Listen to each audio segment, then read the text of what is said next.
আজকের ক্লাসে আমরা শিখবো কিভাবে আমরা খুবই সহজে চাইলে ইংরেজিতে অভিযোগ করতে পারি। আমাদের কিন্তু বিভিন্ন কারণে অনেক সময় ইংলিশে কমপ্লেইন করা লাগে বা কোনো কিছু নিয়ে অভিযোগ করা লাগে। সেই কারণে আমরা কিছু ইজি বাক্যের মাধ্যমে আজকে শিখবো কিভাবে আমরা ইংলিশে কমপ্লেইন করতে পারি বা অভিযোগ করতে পারি।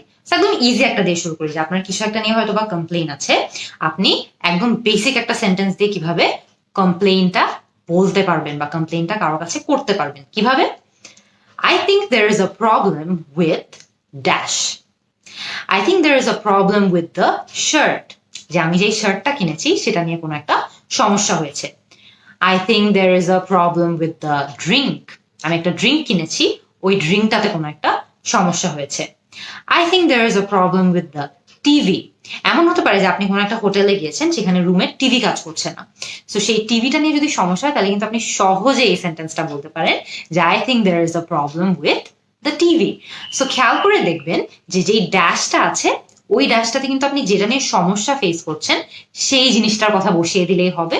ওভারঅল সেন্টেন্স স্ট্রাকচার কিন্তু অ্যাজ অলওয়েজ আমাদের সেম থাকছে, কোনো চেঞ্জ আসছে না।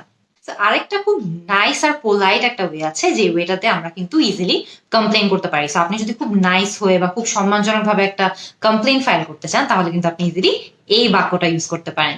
বাক্যটা কি? বাক্যটা হলো I'm sorry I have to say this, but there is a dash. I'm sorry I have to say this, but there is a bug in my food.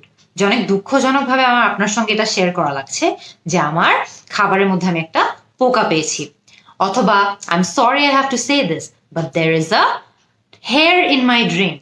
যে আমি একটা ড্রিঙ্ক নিয়েছি বা একটা জুস নিয়েছি, সেখানে আমি একটা চুল পেয়েছি। হয়তোবা আপনি একটা হোটেলে থাকছেন এবং আপনার হোটেল রুমে একটা ইঁদুর ঢুকে পড়েছে। কিভাবে আপনি বলতে পারেন? I'm sorry I have to say this, but there is a rat in my room. So খেয়াল করে দেখবেন যে আপনি কিন্তু ওভারঅল সেন্টেন্সের স্ট্রাকচারটা আপনার জন্য একদমই সেম থাকছে। স্ট্রাকচারটা কি? I'm sorry I have to say this, but there is a dash. এখানে ড্যাশে আপনি যেটা নিয়ে সমস্যা ফেস করছেন শুধু সেটা বসিয়ে দিলেই হবে। আপনার ওভারঅল সেন্টেন্সের স্ট্রাকচার কিন্তু একদমই চেঞ্জ হচ্ছে না, সেমই থাকছে। এরপরে মনে করেন যে আপনি নির্দিষ্ট কিছু একটা চাচ্ছেন। হয়তোবা আপনি চাচ্ছেন যে আপনাকে ম্যানেজারের সঙ্গে কথা বলিয়ে দেওয়া হোক, হয়তোবা চাচ্ছেন আপনার টাকাটা ফেরত দেওয়া হোক, হয়তোবা চাচ্ছেন যে আপনার খাবারে যে সমস্যা হয়েছে আপনার খাবারটা রিপ্লেস করে দেওয়া হোক। আপনি কিভাবে সেটা বলতে পারেন? Could you please dash? Could you please reimburse me? মানে আমার টাকাটা কি আমাকে ফেরত দেওয়া যাবে? Could you please replace my food? আমার খাবারটা কি রিপ্লেস করে দেওয়া যাবে? Could you please connect me with the manager? যে আমাকে কি ম্যানেজারের সঙ্গে কানেক্ট করে দেওয়া যাবে? সো খেয়াল করে দেখবেন যে ম্যানেজারের সঙ্গে কানেক্ট করে দেওয়া বা খাবার রিপ্লেস করে দেওয়া বা টাকা ফেরত দেওয়া এরকম অনেক ধরনের সমস্যা কিন্তু আপনি ফেস করতে পারেন। আপনি হয়তো বা এর বাইরেও অন্য কোনো সমস্যা ফেস করতে পারেন।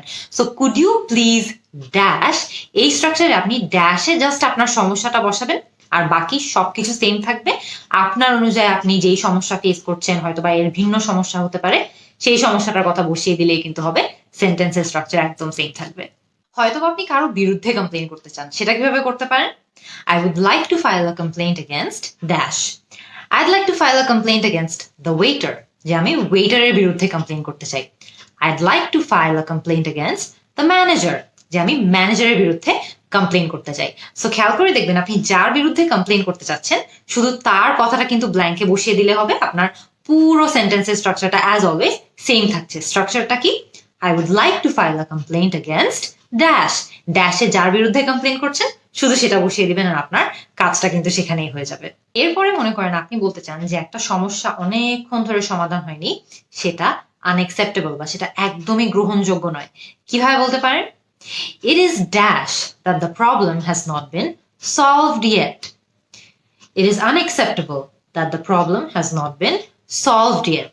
অথবা it's unfortunate that the problem has not been solved yet. অথবা আপনি এটাও বলতে পারেন, it is regrettable that the problem has not been solved it. So খেয়াল করে দেখবেন যে অনেক সময় এমন হয় যে একটা সমস্যা হয়েছে and সমস্যাটা সলভ করা হয়নি বা সময় মতো সলভ করা হয়নি and আপনি বলতে চান যে এটা একেবারেই অ্যাকসেপ্টেবল না বা একেবারেই গ্রহণযোগ্য না, সেটা কিন্তু ইজিলি আপনি এই একটা বাক্যের মাধ্যমেই বলতে পারেন। ড্যাশে জাস্ট আপনি আনফরচুনেট বসাতে চাইলে আনফরচুনেট বসাবেন, আনএক্সেপ্টেবল বসাতে চাইলে আনএক্সেপ্টেবল বসাবেন। কিন্তু অনেক সময় যখন প্রবলেম সলভ করতে অনেক লেট হয়, আমরা কিন্তু এটা বলতে চাই যে এত দেরি করছেন, এটা কিন্তু একদমই অ্যাকসেপ্টেবল না, তখন কিন্তু আমরা সহজেই এই বাক্যটা ইউজ করতে পারি। এরপর মনে করেন আপনি যেই ব্যক্তির বিরুদ্ধে কমপ্লেন করছেন বা অভিযোগ করছেন, সে আসলে কি করেছে সেটা বলতে চান। সেটা কিভাবে ইংলিশে বলতে পারেন? The person I'm complaining against dash. The person I'm complaining against misbehaved. যে আমি যাকে নিয়ে কমপ্লেন করছি সে আমার সঙ্গে খারাপ ব্যবহার করেছে বা মিসবিহেভ করেছে। The person I'm complaining against dash. এখানে আমি এটাও বলতে পারি the person I'm complaining against did not listen to my issue. যে আমার একটা সমস্যা হয়েছিল, আমি তাকে এটা সম্পর্কে বলেছিলাম, কিন্তু সে আমার কথাটা শুনেনি বা সে আমার ইস্যু সম্পর্কে শুনেনি, আমি এই কারণে তার বিরুদ্ধে কমপ্লেন করছি।